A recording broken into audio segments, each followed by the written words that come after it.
Hello and welcome to another episode of the Literary Liberation Podcast. Today we will be discussing, analyzing, and reviewing The Parable of the Sower by Octavia E. Butler. We are raising money for the Northern Gaza Water Fund. That will be linked down below if you are on Spotify. YouTube, unfortunately,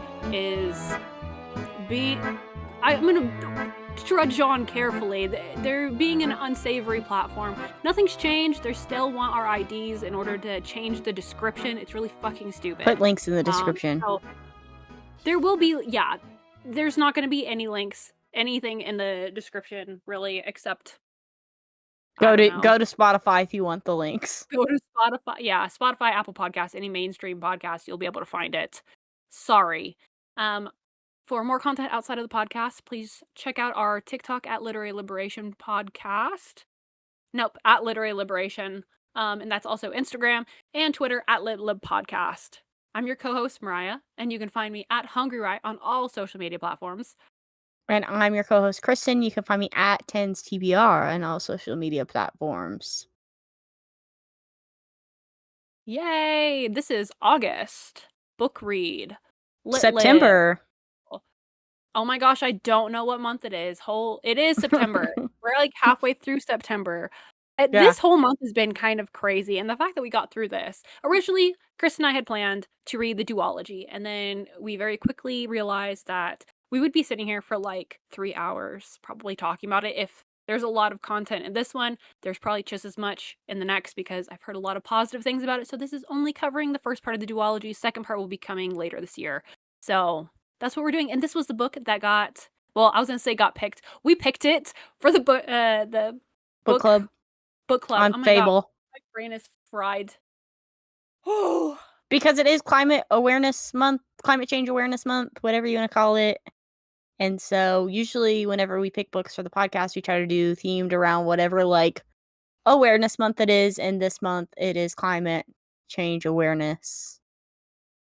If you believe in it, I guess. If you it's really hard picking books for a book club, so this was kind of like what we were going. And a lot of people, at least every month we can pick something. And yeah, I mean, I don't know that many books that have like focused so much on climate change, and I know a lot of people have been recommending this to us as well, like since we started the book club and since we started Literary Liberation. People are like, oh, you guys need to read Parable of the Sower like all the time, which we finally did read it. I guess if you don't know what this book is about, it's basically a book that was written in the 90s, that takes place in the years 2020, takes place from the years 2024, the years 2027-ish, and it's basically as if the world has kind of descended into chaos, at least the United States specifically. We're following Lauren, our main character, who is a young Black girl who is living outside of Los Angeles in a gated community where it is basically anarchy outside of her small little community because the police are only come if you pay their fee. The fire department is privatized. Like all of these different groups that are originally public services that we know now are privatized services. So it is not a very safe place to live if you're outside of your gated community.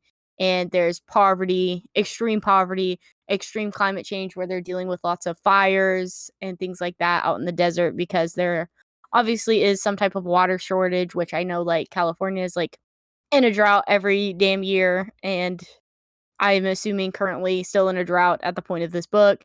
And it's just like a speculative fiction novel about what Octavia Butler, I think, viewing society and how it was in the early 90s and how, if we continue at the pace that we're at, what it would look like. Almost like, I don't know, 40 years in her future. And you know what? She did a pretty damn good job, I would say. Now, is she a prophet like everyone said? No. But you know what? I think she's like, obviously it got over exaggerated to the point where it had to show just how bad capitalism could possibly get. But wait, I don't want to get too into. Hold on, let me slow my Let's not roll. talk about Um, spoilers yet. we're not gonna talk about spoilers. Anyways, it is advertised in that way. A lot of people are like, Octavia Butler is a prophet because of the politics of this book. There is like people that are called like maggots, and also like Make America Great Again or whatever. I think that's more in the second book because like this one, I don't really remember reading that unless the editions we had. But other people talk about that being in their edition, like because the President Donner, I think Yeah, there's always like there's three things. There's like President Donner, people are being called maggots, and there's Make America Great Again, which is a crazy trifecta to which have in a book. I don't remember that being very prevalent in this one, so I think it must be the second one.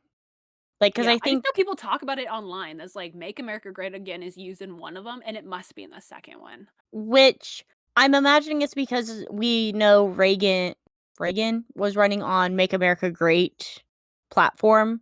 Like, that was his original ideas, and then Trump obviously co-opted that and turned it into Make America Great Again to use that now. Which I'm sure, because I think Make America Great is a very catchy slogan, and it's obvious to why, like, Reagan won with these types of, which I think Reagan is also, like, similar to Trump, because wasn't he also, like, shot at too? And then, like, that locked him in the election too? So, Yeah, I think there's a lot with Reagan. They both adopted like the America First ideals, which originally during World War One were backed by like a lot of socialists and whatnot, and then America First became a right wing slogan. It was because it was originally anti-war and interventionism. It was very holistic. Like a lot of different people were embracing this.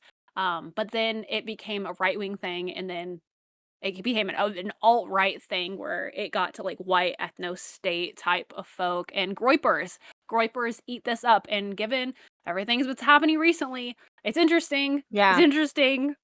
It is a very interesting. Octavia Butler did not They do. predict everything. Um, well, because I do think, with this being speculative fiction, I do think this does. Me and Mariah earlier this year reviewed Chain Gang All Stars, which I see a lot of similarities to this in that, because in the way that it is speculative fiction, and it is something that it feels like a very near future for us. Like Chain Gang All Stars, you're reading this, like, I could see this taking place 50 years from now, where I feel like Octavia Butler, it's the same thing where you feel like it could be 50 years from now, but with the dates being now, it's we're not quite at the extreme that this book portrays yet.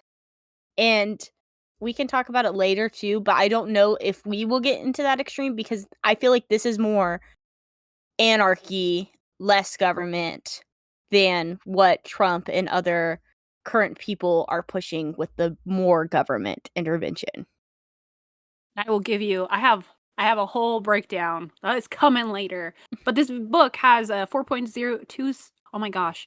This book has a 4.20 star average with 247,000 ratings and 29,000 written reviews. Most of them are sitting in that 4 to 5 star. This is a very beloved book. I think this is also one of those books that gets thrown on like the banned book lists. Mhm. I totally get why it does, both like the politics, and also it has some very heavy themes. Also, there's no trigger warnings because this was written in the 90s. It came out in 1993. So just heed my warning here. Cannibalism, sexual assault, gun violence, Mhm. extreme poverty. There's a lot of really, and like drug use is all relevant themes. I went into this blind. I had no idea what to expect. Mhm. It was a lot. It's really fucking heavy, and I cannot emphasize this, like, it's really bad, so just go into that because people always offer this, to be like, "Oh, don't read The Handmaid's Tale, read this." I know The Handmaid's Tale is bad, but, like, this is this is really bad. I think also I almost feel like we haven't read The Handmaid's Tale. I've watched, like, the first season of the show or something, so I have, like, a basic understanding of it, but I feel like this almost tackles, like, a different type of dystopian too, that versus The Handmaid's Tale, where I feel like I wouldn't say, like, don't read The Handmaid's Tale, only read this either, though. I think also that's, like, I think that's a very almost, like, reductive whenever you're, like, comparing books, like, saying, "Don't read this one, read this one instead," unless it's, like, something that's, like, actively only talking about one thing. I do think multiple perspectives can be important, especially when looking at dystopian fiction. Yeah, I agree. I think that's, like, the only underlying thing that they really have in is, like, it is dystopian fiction. I do think this one handles the topics, but I was really into the show, and I think, like, the 1st season is pretty close to the book. Well, So, because I also think this was also published later than The Handmaid's Tale too. So I think that's something to take in account as well whenever you're looking at this, where I think The Handmaid's Tale was published in, like, the '70s or something, don't quote me on that, but, I mean, almost a 20-year difference between The Handmaid's Tale and this. There's different things that can be extracted 20 years before and then 20 years after, because yeah, things have happened in history. which I know at some point we're gonna end up reading it. It's just We're gonna have to, inevitable. I think. I don't know about reading the second one, No, but just the 1st. But we'll get into the spoiler zone. So, you were warned. first we I should probably talk about if we recommend this, because I ended up rating it a 4.25 stars. I do think I like this book overall. I think it is very interesting, it's very thought-provoking, it's great in the speculative fiction thing.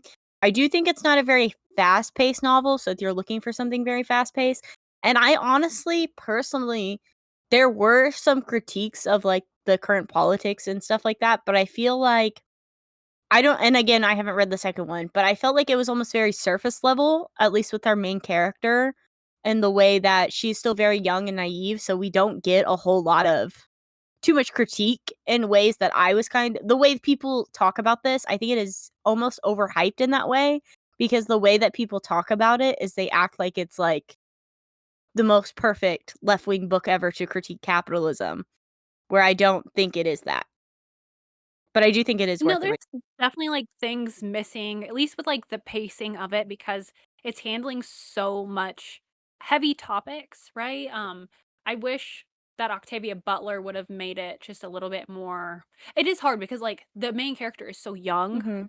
and I know that she has a she's I mean, she's a first person, so, like, your narrative is going to be very biased, and sometimes it can be unreliable, and I did read some other people's criticisms of, like, the way things are portrayed.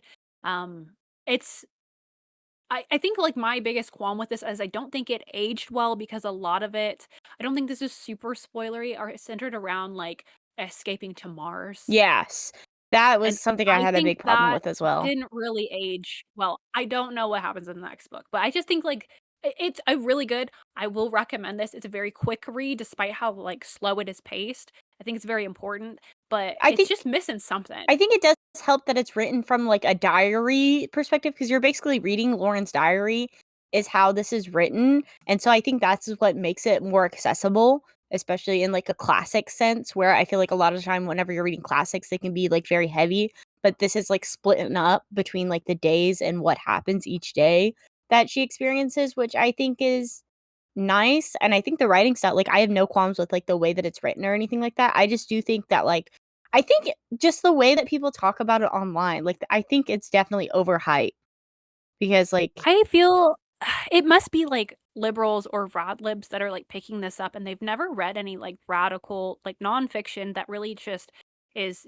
dissecting the material conditions, especially, like, going all the way back to, like, the 1800s with, like, Karl Marx and whatnot, like, where these people were able to observe these things and see these things happening, be like, "Okay, this is bad, and here's why," and talk about, like, the economics and different systems of oppression. So I feel like this is, like, the best piece of fiction that you could get into to see, like, the ills of capitalism on at least the environment and also, like, kind of what the society will look like, but this is not historical fiction, you're not getting a lot of history or theory, so you can't substitute this. This is something that you're reading to kinda get the ball moving and going, and then you're gonna pick up, like, um oh my gosh, what's that Kawaii Saito book? The Degrowth Manifesto, or you're gonna read, about, like, labor exploitation in the Global South, or the way that human trafficking, like labor trafficking functions, because I think this is ultimately a really good allegory to understand the current plight of the unhoused here in the United States, and then also the plight of people in imperialized countries who are traveling to the United States because we have created these types of conditions in other Mhm. countries for our own financial benefit so that we can extract resources. So I think you can use this to understand that if you want to like get empathy in that way. I think this would be a really good book to give to like conservatives. I think they would eat this up. Truthfully, I think they would gobble it up. Well, because it almost, like it's not quite like the level of, like, The Hunger Games where it falls into populism either, but this is another one of those books where you can tell that it's critiquing capitalism, but it never explicitly states capitalism ever either, and so I'm worried that, like, conservatives will read this and be like, "Oh, this is communism." 'Cause, like, they think that communism is whenever like, what capitalism actually is. I do think that is problematic to it versus, like, what I think, Chain Gang All-Stars does so well is it does have, like it's set in the future, but you still do get, like, the footnotes, and you're able to get, like, historical references and stuff where you're actually able to learn about, like, real life American history through the future setting of that, and I wish this had something of that nature, because then I do think that it could, like, be that next step. Yeah, this almost reads kind of like how people talk about the difference between Babel and Blood Over Brighthaven, whereas we have like one that's super analytical, very like in your face. This one takes a little bit more of like an exploration. It's not holding your hand in the same way that R.F. Wong did, even though like the topic of colonialism really did require it, so we didn't have that. But I felt like M.L. Wong does a really good job of explaining those things that if you feel that R.F. Wong is being or talking to you like you're stupid, I think you would enjoy like Blood Over Brighthaven more, even though like they're technically two different books, right? I think the same thing goes for like Chain Gang All Stars and then Parable of the Sower. Yeah. I think you could.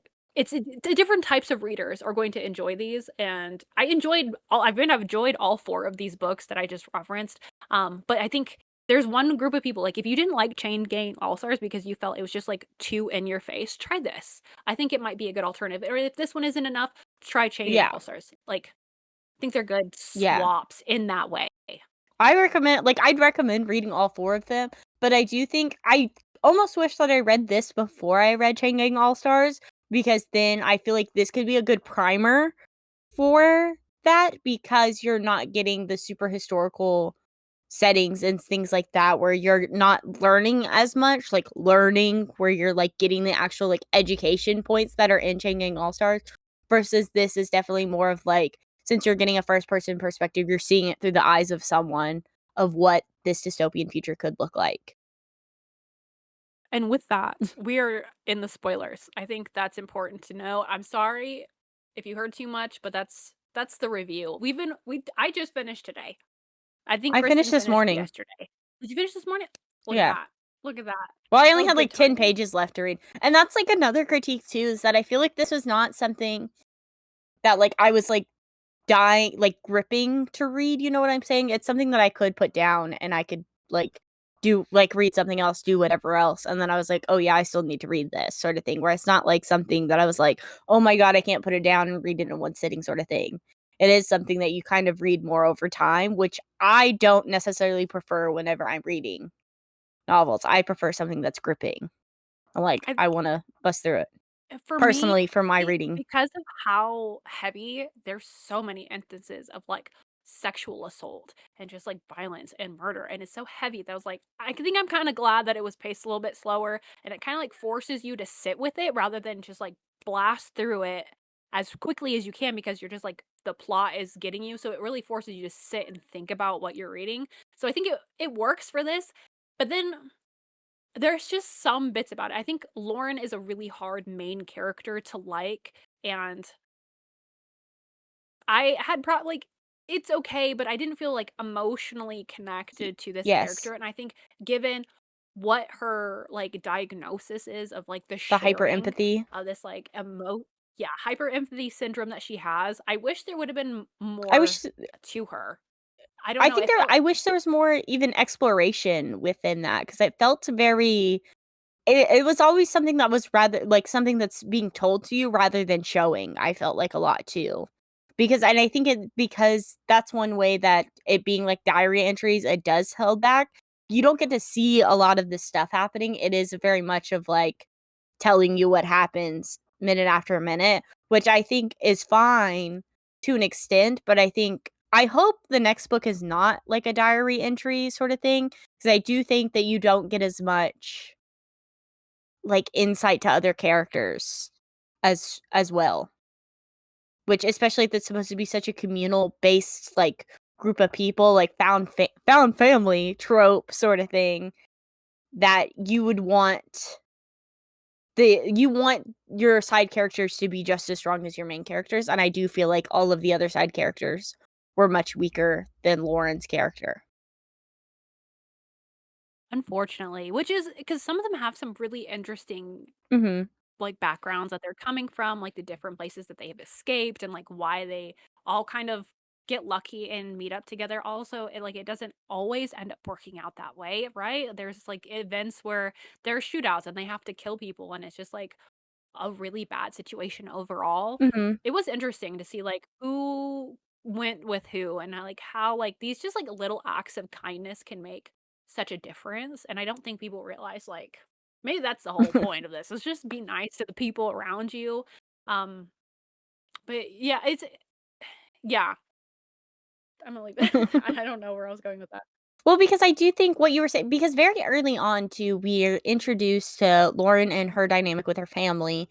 And you kind of learn about this colonization of Mars that is happening. And I feel like that is something that is so different than our perspective now, and the idea of, like, colonizing another place. It was just really, like, icky to me, because I was like, they're acting as if, one, throughout the whole book, and I'd say even towards the end, they, like, glorify the northern states like Oregon or whatever. For what reason? I still don't have that much, like, that clear of an idea on why they glorify it as much. And then also, like, Lauren's obsession with, like, colonizing Mars and stuff like that. And if Octavia Butler really was this prophet that people like to say, I feel like it would be more like critiquing, like, the Elon Musk of the world, because we know that, like, the people that are trying to colonize Mars are the rich people, because they're destroying our planet. So they want to get off of our planet and go destroy another planet to leave the poor people here to suffer of the harms that they caused. I think that's why, like, this works so much better if you view it within the context of US imperialism, just overall, especially with the way that the United States, imperializes and extracts and, like, neo-colonialism of the global south, more specifically like South America, because, like, right, you have all of these like right-wing media news outlets that are always talking about these immigrants coming to our borders, they're gonna steal our jobs.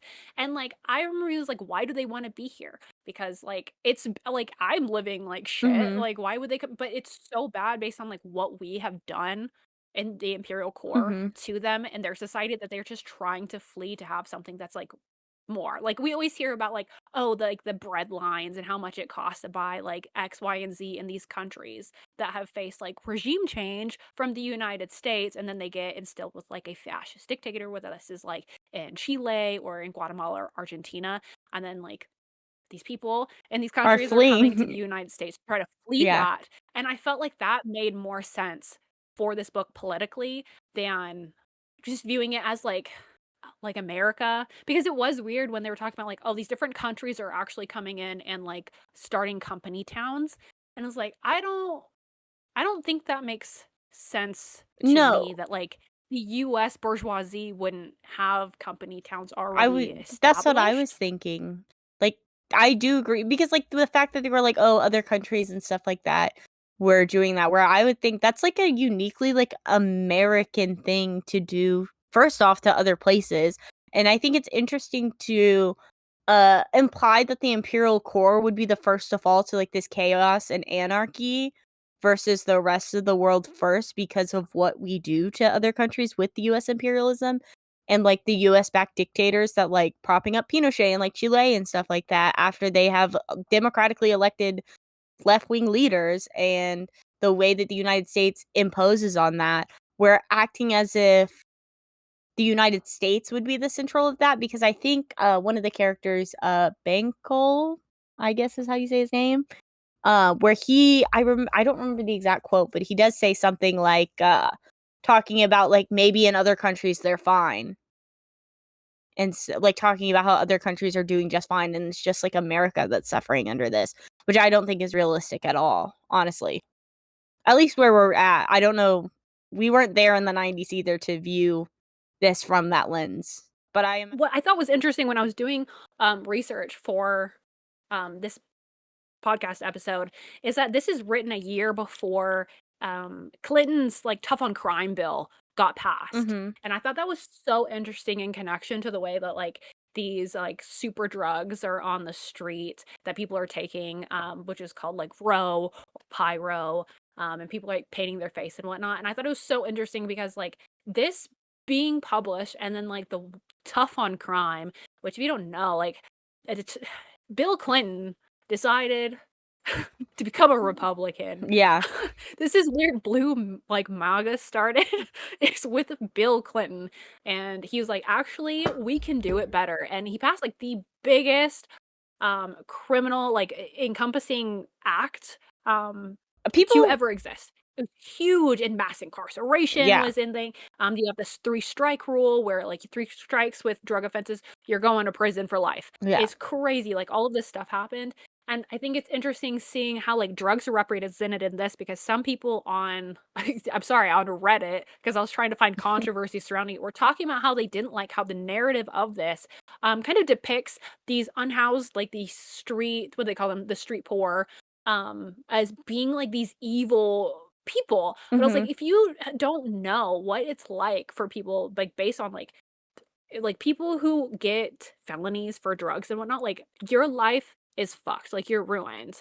It really just screws up everything that you could ever possibly have. A lot of it stemming back to this original bill passing. So like these people like doing these drugs, I think it's interesting that nobody in the communities, right? They're not doing the drugs. You know Mhm. why? Because people who don't start doing drugs until they're out on the street. So it's interesting how that kind of like tied in, especially like with when we think of like the CIA intervention in Nicaragua and how like they helped like bring like crack onto the streets Mhm. and get people hooked on it. So it's like it's I thought this was interesting, and I don't know if other people who aren't like super locked into like the CIA and the feds like doing fucked up shit like are able to extract that. But I thought that was an interesting point, like the way this is published right before that happened and then knowing all of this history.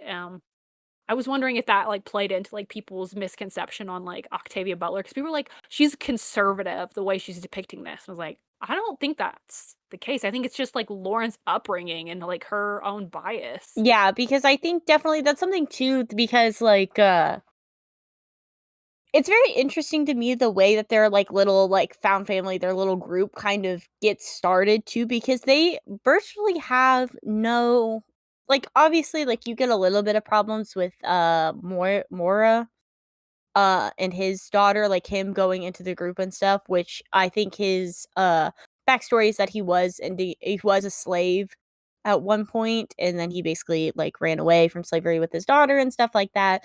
But I find the lack which I think is interesting, like, the lack of, like, not necessarily, like, drama within the group, but problems that I feel like could be more prevalent within this because I feel like there is a lot of stuff that it's kind of like yeah, everybody that's not in the main group is viewed very negatively by Lauren and the rest of the group, because, like, even whenever, I don't remember her name, the other lady and the daughter that showed up.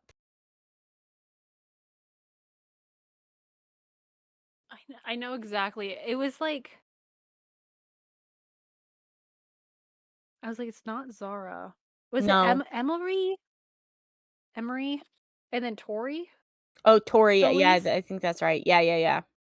Playing Emery. But, like, whenever they're introduced as well, I think it's interesting the fact that this is a relatively lucky group, lucky but the way that the outside is portrayed, the fact that they very like, obviously, they do experience tragedy with, Jill ended up being shot by one of the pyro people that are addicted to, the drug or whatever, and that ends up shooting but I feel like they face relatively few losses within their group and throughout the story, which I feel like could have had more of an impact as well, especially if she wanted to portray the way that this society is supposed to be now, where in reality, like, they don't have too many problems with the outside world. Like, the main problem is just getting north and just traveling and spending money, you know? And I thought that was Yeah, they don't even have to worry about money. no, they keep finding it off of dead bodies and stuff like that. And I feel like it just felt kind of like unrealistic in that way because the way that this war is supposed to be and how much they're supposed to be, they were struggling inside their own community, where it's like, well, you guys want to travel north because you expect to get jobs and stuff like that. And then they do travel north. And I'm not saying they don't experience hardship. I just feel like the way that this dystopian world is portrayed, it doesn't feel like the extreme that it should have been. Do you know what I'm saying? I didn't feel like there was a real imminent danger up until, like, the wildfires, Yes. which was originally started, we're assuming, by somebody on Pyro, but those, like, impending wildfires, and also this could be just because I live in the Pacific Northwest and it burns down every fucking year. So, like, I empathize and understand, like, what it's like to be, like, worried of whether or not you have to evacuate and, like, what to do if, like, wildfires are coming in. So I couldn't imagine just, like, walking along the freeway and, like, you don't have masks, you don't have, like, rebreathers, and, like, fires are coming in around you because everything's dry from the droughts. Like, that felt like genuine struggle. I think in the beginning when she first got out, with her and, like, Zara and her other Harry. friend, yes, Harry, it felt like there was struggle. It was stressful because we didn't know what was gonna happen, but then It gets it resolved very disappeared. quickly, I feel like, where And I think that's where when the 2.5, like, kind of, like, fell off. It was, like, minus 2.5 for the yeah, Mars, minus 2.5 for, like, because it yeah. is a struggle, and I think it almost makes it seem like only, like, the well-off and the educated are the ones that can survive, um, and that was really hard, and I guess maybe she was trying to reconcile that with having, like, the other people, like, Allie and Jill join, and then, like, the 2 other, like, the mother and, like, Emery and Tori. Gosh, there's so that was another issue. Too many characters. It There was a was a lot lot to of keep track characters of. that and I feel like and that's a problem too, where all of these characters get introduced, and I don't feel like you get very strong connections with either of them, where I wish we did have a little bit more of, like, characterization for these characters, because especially even, like, Tori and Emery, like, they are very irrelevant to the story. Like, honestly, I think if they didn't show up, the story would not have changed that much, in my opinion. Mhm. And it kind of reminded me of the way that the I Who Have Never Known Men is structured, but I think that I Who Have Never Known Men kind of works better because you're situated in this person's head. It's a lot more philosophical. Whereas this being speculative fiction and you're supposed to be really reflecting on, like, making connections to like capitalism and, like, the things around you, which would be like people's closest thing would be like, oh, Ronald Reagan's election. So that would be like President Donner, and then all of these other things. Like, whereas I Who Have Known or Never Known Men, is, like, so far off that you're kind of just left with the philosophical. This, I think it either needed to lean really far into that or it needed to reel it back a little bit more. And it's hard because I really did like this, but there was just, like, things that I can't this is not a five-star book to me, unfortunately, and it kills me because I was No, so because excited about this the goddamn book. way people talked about it, like, I thought it was gonna be life-changing, like, I thought it was gonna be one of those, you finish it and you sit there and stare at the wall, and then I finished it and I was like, "Well, okay, that's the end," you know? And I think it doesn't have enough reflection on and I don't know if maybe if it did talk more about, like, actual capitalism and stuff like that, because I do think you get very minute, like, mentions of, like, debt slavery and stuff like that, but it's not a strong enough critique, and I just don't know if it's because we're only in Lauren's head that we have such a limited perspective of that, and then to that, I'm like, I wish maybe we didn't have such a limited perspective on that because I would have preferred a much stronger critique of it, because by the time like, at the beginning of the book, you get Lauren talking about, like, "Oh, like, we should be prepared to move north at all costs, blah, blah, blah," and then the whole time you're like, "What is even the point of moving north? What's the difference about living in the north versus living where you are?" And by the time you get to the end, we still don't really know what that difference is. There is none, and I think it's, like, almost like the way that liberals act like living in a blue state is leagues better than living in a red state where it's like, yeah, there are some benefits to living in a blue state because of what they're spending stuff on, but it doesn't you're still living under capitalism. It's not effectively like that big of a difference that like what you think it is. And I say this as somebody living in a blue state. There's, like, obviously perks, but then also there's a lot of fucking sundown towns and shit here. Like, racism is really fucking bad. Like, people act like Oregon is, like, all that in a bag of, I don't know, A something. bag of I chips, can't remember all that in that. a bag of chips. Yeah, a bag of chips. You know, the things you're But famously it's eating bags true, of. like, this the state was founded as a white ethno state, like, originally, like, it's crazy, and, like, a lot of that sentiment hasn't gone away, because we run on I-5, like, my police are working with ICE, like, it's really fucking bad, like, around here. So despite, like, yeah, healthcare is A a little little bit bit more better. accessible than it is in other, it's a little bit better, but also cost of living is absolutely Yeah, insane. like You can't do like it. It's like a 2.5, like, you need 2.5 full-time jobs, I think, in order to sustain, or you need, like, 2 people working full-time jobs constantly, and, like, you just don't ever get to live.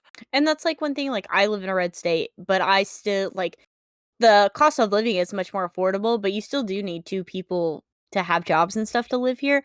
But also, like, if I were to, like, even just, like, move to, like, Oregon or something, I don't think necessarily I would be better off living in Oregon versus living in the red state that I currently live in, you know? Like, it's really not that much of a material difference because we're all still under one federal government that does not care about us. Yeah, it's some very, like, and it feels crass to call it, like, superficial, to be like, "Oh, like, I have," like, we don't have a ton of anti-trans laws here. I have access to abortion.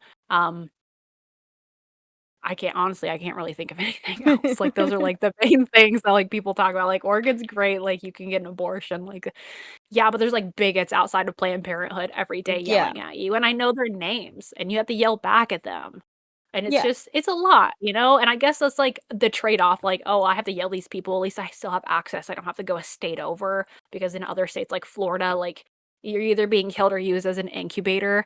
I think that's, like, fucked, but But it's to just act like rough. something like that also wouldn't happen in Oregon, like, just because that opportunity hasn't presented itself for a woman that's dead to be used as an incubator in Oregon doesn't mean that it's not gonna happen either, you know?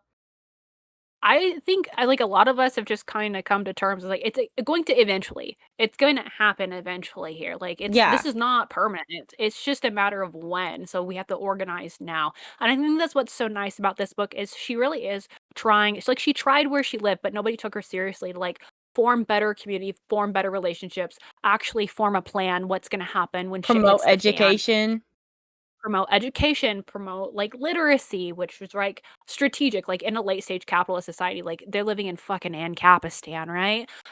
It would make sense, like, illiteracy campaigns are by design, they want you to be stupid. Mhm.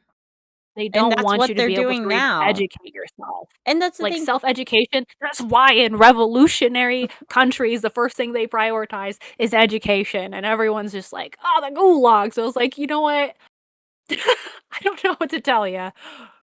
Maybe we need them more than you think, because there's You a know, reason given the last, why. like, 2 weeks on Yeah. Twitter, I think What's we need to going bring them on? back. Hmm. Like, I just think about, like, people's current ideals and what's been spread, especially all over social media. I don't know if people realize, I know I certainly didn't realize how, uneducated and, how internally racist a lot of Americans truly are, viewing certain topics as being moderate positions, when in reality, they're fascist ideologies that are spread with like a nice little pretty bow on it. So it doesn't look like a fascist ideology because they're not specifically saying white people are better than black people because they use their fancy schmancy terms. It sounds like someone who's really educated on the topic is saying something that's positive and means something when in reality they're dog whistles for the far right people to know exactly what they mean. Yeah, you know what? It's nice seeing in this too that they, like Zara was talking about how, like, interracial couples and whatnot are viewed poorly. So you can tell that like the antagonisms have like further exemplified and they're a lot more overt. Like people are just acting on those things. Whereas like right now, people say a lot of things. Obviously, given like the 2 black men that have just been hung, Mhm. there is things happening. I wholeheartedly do not believe that they did that. No. There's a lot of weird shit going on with the federal government and like the way they're acting, things that is happening with ICE and then like killing people that they're supposed to be detaining. Like they are the modern day Gestapo. Like things are getting worse. They will get to this point. This is why like we're always trying, like we have this podcast, right? We're talking about fiction. And I am begging and pleading with people that just put the fiction down. Like these are great. I'm glad that we can like make a video and talk about these. Like I know there's like a level of like hypocrisy to this, but we have to be educated on like the tactics in which to overthrow the things that are oppressing us. I There's different systems. Like we have to know these things. Like this cannot be the end all be all. I love this book, but please, this cannot be the end all be all of your political education and understanding of the I think world. one thing that is really good about fiction is that it does make the beginning discussions of these topics much more accessible than what they are from somebody that has virtually no political education. You know what I'm saying? Because it is really hard, especially if you're not somebody that grew up reading. And we know most Americans don't even have the better than an eighth grade reading level sort of thing, where I think fiction is a great starting point for people, especially to learn that empathy and to begin talking and discussing about these more bigger issues and being able to make connections from a fictional work to the real life. But you, again, cannot only just read fiction. You should be reading, I'd say, at least, like, depending on how many books you're reading, of course. But I think even just passively, like listening to audiobooks or passively listening to like things like that are doing so much more than not at all. Absolutely. I think a lot of people are intimidated by it. And like with this episode, like the books I would recommend, I have this one on my shelf. Hold on. This is called The Great Escape, True Story of Forced Labor and Immigrant Dreams in America by Sackett Stoney. So like the first nonfiction book that ever got sent to me, but it talks about this is recently, I can't remember what the year was, but 2000, late 2006, all of these men in India were offered this job in the United States, and they're like, we're gonna pay for everything, we're gonna help you get a green card and everything.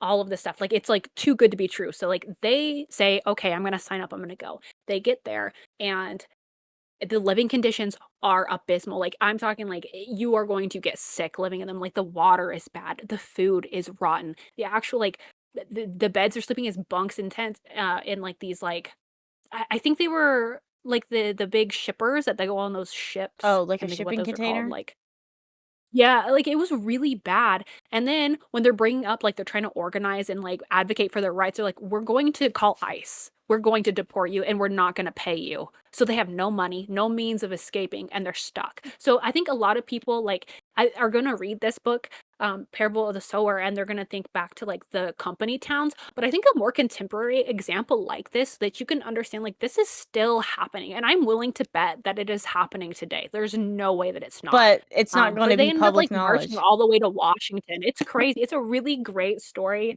that I think a lot of people could learn about because I don't know about, human trafficking when it comes to labor trafficking, because I think 60% of human trafficking is actually labor trafficking. Yes. So it's a Yeah. really important thing. If you care about human trafficking, you should learn about labor trafficking. Mic That's drop. a good one. Pedagogy of the Oppressed, by Paulo Freire, I think is a good one to understand, like, the way education functions as a system of oppression. Um, that's a great one. What would be another one? I think the new Jim Crow too Mhm. would probably be a good one. If you wanna learn about, like, the war on drugs, that and then, like, drugs without the hot air, like, talking about, like, the pharmaceutical industry and, like, the history of how, like, drug classification works and how, like, Nixon's drug campaign played into it, like, these are all really good things. I think they're all pretty approachable books and accessible books. I think most people could read those. Um, they're good. I think anybody can read those. Read Yeah. those after this. And that's the thing too is that like what I've been doing much more like because I read more nonfiction than the average person, obviously, because I feel like a lot of people do not read nonfiction. But what has helped, I know Mariah does this too, is getting your Libby card, like signing up for your library card, going on Libby. They have so many of these books in audiobook format. You can put them on while you're cleaning, while you're doing mindless tasks. I will put on an audiobook and like play like a game on my phone.